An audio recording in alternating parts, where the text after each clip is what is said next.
Destroy the rooftop air defense and secure both of the ammo depots. This is Frontlines Field of War for PC and Xbox 360.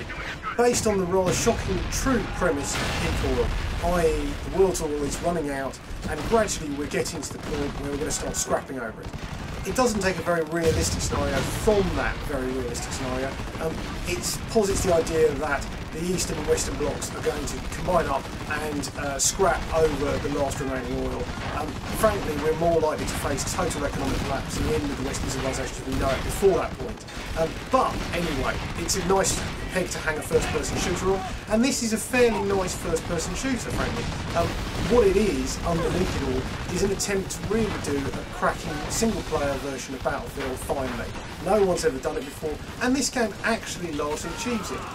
So what we have is a group of squad mates that are controlled by the computer that follow you around at all times as you crack on with a series of objectives. How you tackle the objectives in what order is fairly left down to you. And there are multiple routes into each objective. You can snipe, you can wade in, and there are classes and weapon specialities to help you pick your game style and play according to the way you want it. Your teammates kind of pretty much get on with the matter of sticking fairly close to you and behaving fairly sensibly. So it does feel well constructed. Also, the enemy AI is fairly good, but what it never does quite deliver is that feeling that the battle is actually raging around you and that dynamically you're affecting the course of the battle.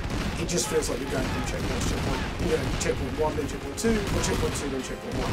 But you don't feel like the order you do things and the way you do things really has a massive. But it's a solidly competent shooter in that respect. It's also going to be very good online.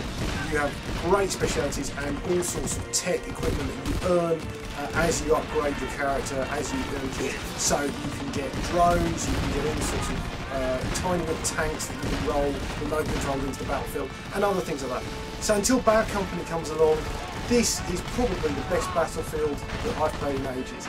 We give this a solid 8 out of 10.